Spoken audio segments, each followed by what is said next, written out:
So what's up, you guys? Good morning. So just a little update for the record. I don't know who was there 2 days ago. Xavier and I. So we entered into an agreement with Xavier's father that he was going to be sending us $300 or $200 and something dollars. First, it was $180 every week. So that we could switch our housing for the show, for production. He did that for like 3 weeks. I paid for 4 months, 4 solid months. So now it was supposed to be Xavier's turn. His father agreed as an investor. We've not heard from him in 11 days. So we've literally been back against the wall, no assistance, staying, random places. And it's been incredibly difficult. The third day of that, we're walking down the street. It's pouring like freezing rain. And we stop. We're downtown, so we're in the Streeterville area. Xavier's father lives in the Gold Coast area. 15 officers respond to Xavier and I just literally sitting in the garage. That was Monday. 15, I have them all on camera. They all refuse to give badge numbers and names, but 15 respond within, I'm talking like 10 seconds. So again, another setup, more entrapment, and they try to accuse both of us of trespassing. Mind you, his father was there like 2 hours prior, and I was cleaning the garage, sweeping it out and organizing all of the stuff, and there was no issue at all. His sister shows up, and she's the one who called police. So much drama that literally we don't even need. How do you call the police on someone who was pregnant with your niece and nephew less than 8 weeks ago and is doing literally nothing wrong? Like, you're a trash bag. I'm sorry. So police show up. They can't get a hold of Xavier's father. He left.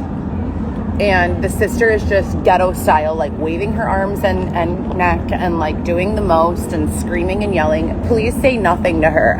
You guys ask for the body footage. It's all public record. This bitch was straight up getting hood as fuck for no reason. I'm sitting there with a notebook in my hand, like writing a script, and she's like threatening to beat my ass. Police tell us to leave. We do. Another, unlawful time that they've moved me. And this is the 1244 Stone address. So we're walking the next morning. We wake up. It's pouring, freezing rain. I go underneath like a little awning of a business or a residence in Streeterville River North. Within 10 seconds, the police are called. It's the middle of the day. It's like 10 a.m. Within 10 seconds, the police are called, and I'm arrested for trespassing. I literally told the police, fuck you all. I'm not moving. How dare you? You're literally chasing me from space to space, telling me that no matter where I stand is trespassing, and I have 4 years evidence of you people following me and harassing me. How come you don't say anything to anyone else? Why are you only doing this to me? And again, if you want to verify, check the one Heather GEE account. We've been petitioning for court dates for civil rights lawsuits, criminal, charges for rape, robbery, assault, etc. and so forth. I was literally held down. So after all of this began, and you all know I had a 5-bedroom house and a Cadillac CTS that I paid myself. They stole everything from me. The police have been of zero assistance. The court system has never assigned a court date. So I'm telling the police all of this while I'm in their custody. You guys want to charge me with trespassing for standing under an awning? Well, my vagina, mouth, and asshole are also no trespassing zones. Can you keep people out of there? Like, I haven't had consensual sex in years. These people are using my body, sedating me, and doing the most. The police are just standing there like, oh, that's terrible. Like, don't you have a job to do? Don't you know how to do your job? I've tried numerous times calling my lawyer. There's some sort of something going on with my phone still that's not allowing me to reach him. We're hoping that we have a ride arranged for Florida tomorrow. I have 6 on-camera, in-person, and electronically filed petitions that were made at the Daily Center, as well as 555 West Harrison, that they have not provided us a court date for. And that's going on 36 months of petitioning every 6 months. And we have all of those copies. There's clear obstruction of justice here, among other felonies that have been taken against me. I was jumped and stabbed 11 times, beaten over the head with a tire iron, and needed 5 staples in my head, unlawfully detained. I've never been a victim of violent crime in my life prior to Dylan Smith's release. That's inmate number Y12173 of the IDOC. Ironically, less than 6 months after Dylan begins to beat me, I go to the court for protection and they won't help me. Even with the video that's posted on the HLGEE Forever Instagram account of him saying, "So what, I beat you? You humiliated me." Like, of course I would beat you. Why wouldn't I beat you if you embarrassed me? Like, oh, I'm sorry. What the fuck? So that was shown to a judge as well, Judge Harris and Judge Sandoval. Neither of them did anything to intervene in any way. This is a man who was on parole, beating a woman who is like 100 pounds lighter and like 6 inches shorter than he is, and doing it on camera and not getting any sort of, anything, and then I'm thrown out. My children had to go live with their father. They lived there. We all lived together. He got to keep the place, and it makes no sense. How do you have a woman holding you down for 5 years, and then within 5 months of your release, her whole life is in shambles and she's now a victim of violent crime, and no one from policing or the court system is assisting in any way? That doesn't seem odd to anyone else. And you could do all the research. This is all proven. It's been proven a million times.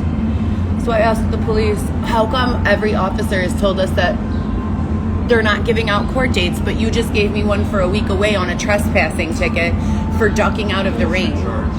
And they have no answers, none whatsoever. Oh, it's probably Zoom, we don't know. Go to Grand and Central, we don't know. There's no information provided any of the times. Grand and Central is a place that's notoriously known for holding people unlawfully for extended periods of time in freezing cold environments, so like 40, 50 degrees, and they take away all of your coat, your hoodies, any layers that you have, and they just leave you there for 8 to 12 hours just to sit. And not only that, but we've petitioned the court and we've asked every single officer that we've passed on camera, and you can check this, what is going on with the court system? Why are they not giving out court dates? And we were told, quote, unless it is murder or rape, the court system is not seeing any cases due to COVID. But you just gave me a court date for a week from now on a trespassing ticket? And then you say maybe it's Zoom, maybe it's in person, huh? It's COVID. What? I'm super confused about this. So, again, this is very unlawful. When this finally does go to court, it's going to be funny to hear what possible explanation they can even try to come up with, because there truly is none. There really is none. I have been raped several times. The police response has been nothing.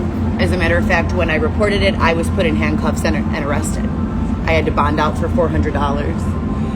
All of my communication has been cut off. I haven't been permitted to communicate with anyone in my family other than my father, who is disabled physically and, cannot assist me in any way right now. And sometimes I speak with my older children. I speak with them every day, but not really about these subject matters. I call them and say, did you do your homework? How was school? Etc. and so forth. My youngest, Alexis, I have only spoken to her once in the last 2 months.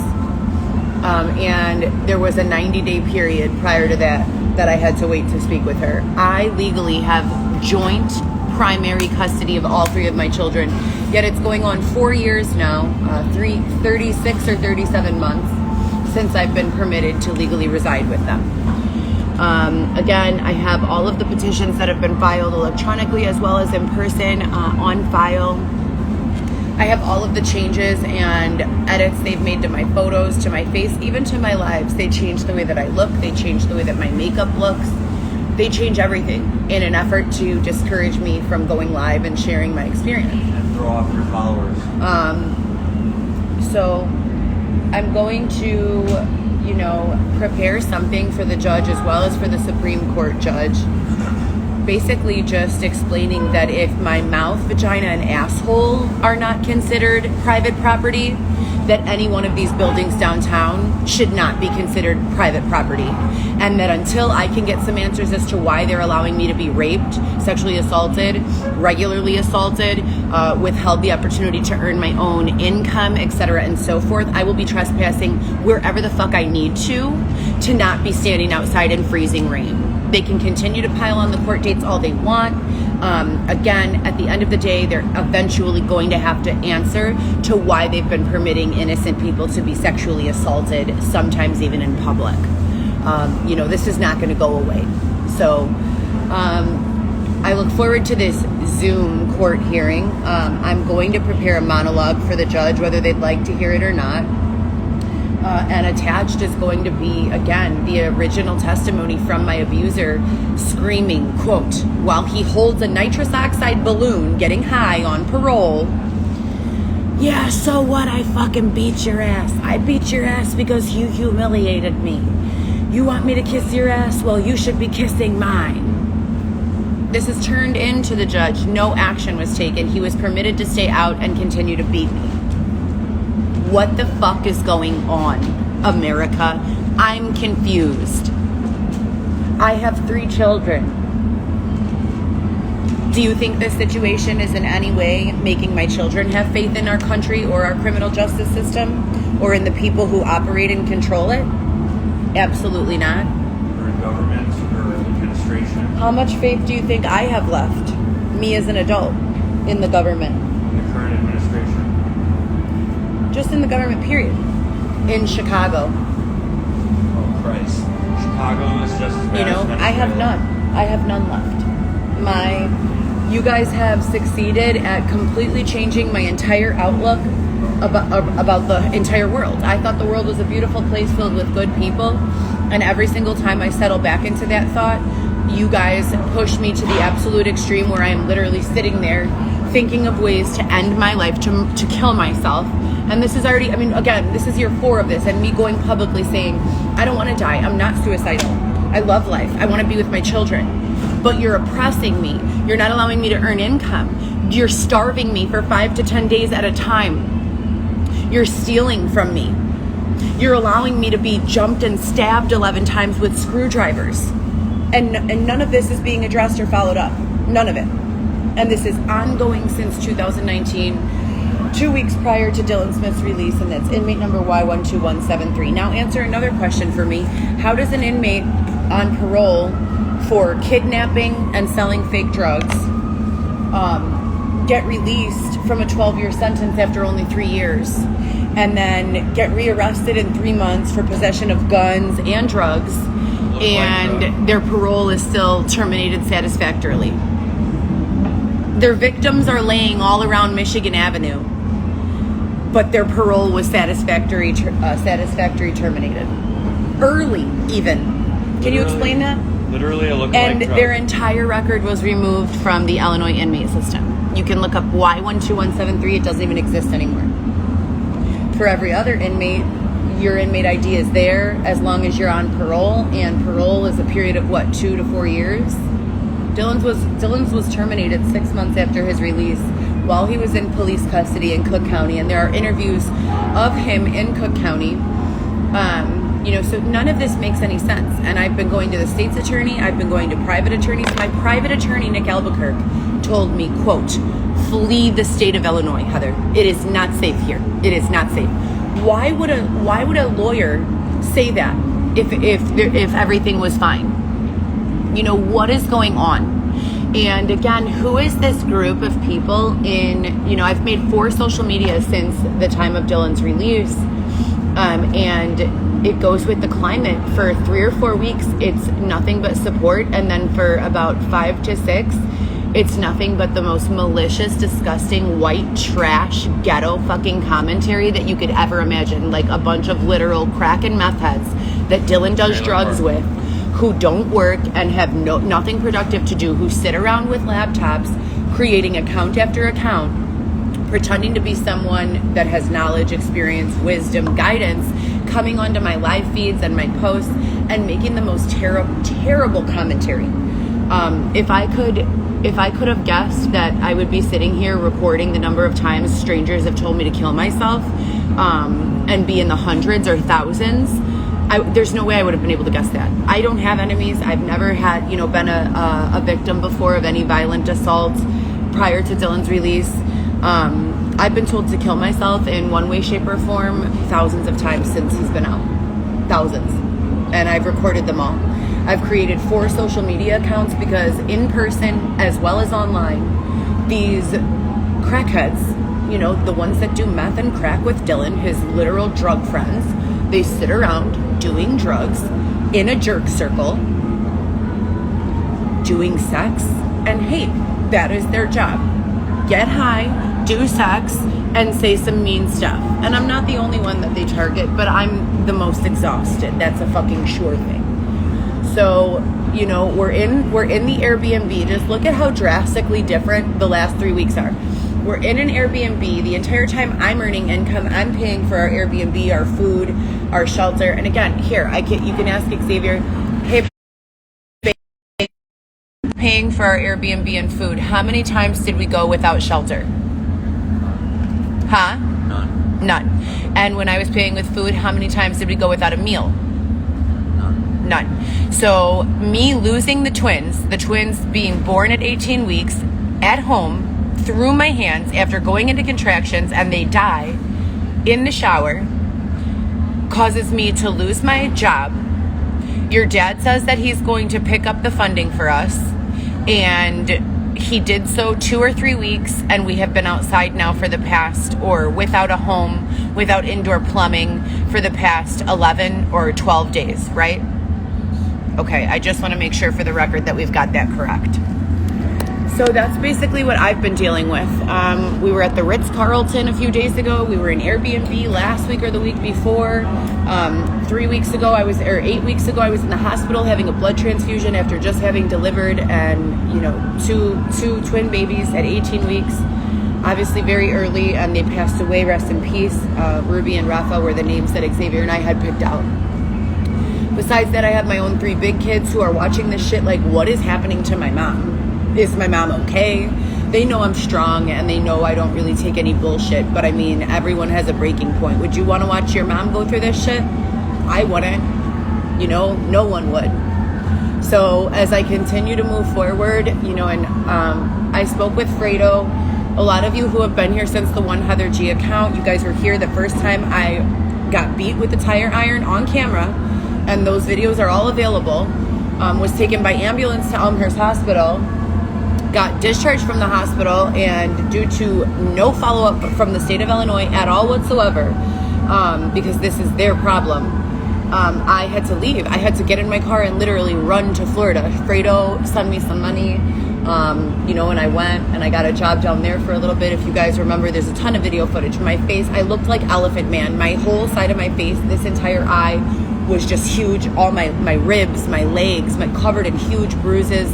And still I was walking 4 or 5 miles from the hotel looking for jobs on foot, finding a job waiting tables at Rose Bar, Tampa, and then walking all the way back to the hotel, working a 12-hour, 8-hour shift, and then walking all the way back to the hotel with those fractured ribs and, fractures in my head, I'm sure, 5 staples or 3 staples in the back of my head, and just dealing with the most. So none of these situations that they've created and coerced out of others and myself have been addressed, and they continue to pile on more predatory behavior instead of addressing them. Like I said, I fully believe that the government has been taken over. When I was in the police station, I saw nothing professional going on. The people clearly were not police officers. They had no training. They were completely just acting inappropriately and out of line. There was another inmate there, they call us prisoners there, who really didn't do anything wrong. He was asking for a phone call, and I don't know if they gave it to him or not, but I asked him, are you okay? And he's like, I just want to make my phone call. And I've never understood, a single statement more than I did in that moment. you pick people up and hold them against their will for things that are so trivial, but then those same people are being victimized and sexually assaulted and abused and, you know, shot at and robbed regularly, and you offer no assistance. So you want to hold this demographic of people accountable for red light tickets and not wearing their seatbelts and speeding and trespassing and all this bullshit, but you're not holding them accountable when they're victimized. When they're fucking victimized, you need to treat them like a fucking victim and give them the assistance that they need. Someone's getting raped, address the fucking situation. Do a rape kit. Right? Do a rape kit. If I turn in a sheet to you that has semen stains all over it and I tell you I've been being held against my will and sexually assaulted, and here's the physical evidence, and I hand that over to Harwood Heights PD,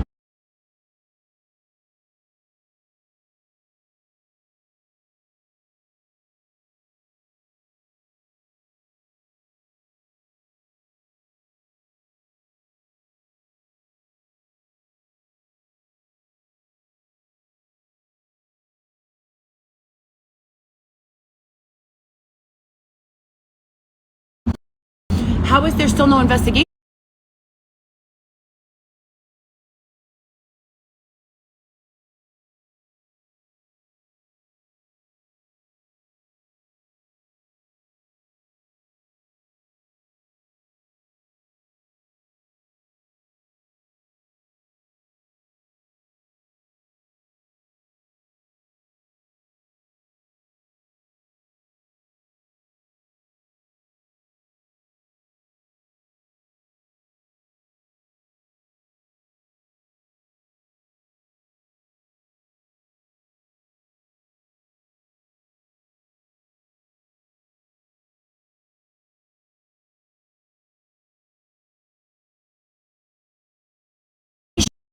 Being conducted 7 months later. I gave you the fucking physical evidence and the witness testimony. What the fuck are you doing? You know, so still zero follow-up. Lombard Police, same thing. I reported a sexual assault to Elmhurst as well as Lombard Police in 2021. I was arrested subsequently. Okay, put it into custody for making that report. I called back detective, who was the detective that was assigned to that case? I have the name written down in the green notebook. Detective Rojas, thank you. Detective Rojas with Lombard Police was the detective assigned to the case. 2 years later, I call again, and I've been calling periodically every 3 to 6 months. I call again, and I asked to speak to her. Lombard Police, I was sitting right here in this mall, Northbridge Mall, right next to the Nordstrom entrance, floor 4. Out loud on speakerphone with witnesses, speaking with Detective Rojas from Lombard PD. Hi, Detective Rojas. My name is Heather Gillespie. I came in and reported a sexual assault. I was subsequently arrested. I still have not been followed up with regards to that assault. Has there been any progress on the case? Her answer, and I quote, "There has been no investigation started." There's been no investigation started. Did she give a reason? No. So, Detective Rojas, I've been sexually assaulted. I've reported it to you, and this is one of numerous assaults. And you're telling me that there is no investigation at all. And that's the same day I was chased by police officers to Andy's home in Lombard on video, and they claim that there's no foul play here. You know, where the fuck is the Internal Affairs Department? You claim there's no foul play here, yet you have the person, Andy, you have his phone number on speed dial, officers. You know the person I'm staying with to call him on his personal cell phone and say, hey, there's a girl inside your house. Can you please call her and tell her to come outside? But there's nothing corrupt going on here? Come on. Give me a little more credit than that. You know, I don't have any fucking money. I'm not an escort anymore. I haven't worked in this industry since 2018. I haven't promoted parties. I haven't gone out. I don't know people with money anymore. What the fuck are you losers? What do you want from me? It's like they want to force me to go out and pretend like I'm going to sell my body, which I'm not. Never have since 2018. Does anyone understand? I have not even gone on a paid date since 2018. It's now 2023. Hello, 5 years. And then they want to arrest these women and men and make their sponsors come bomb them out.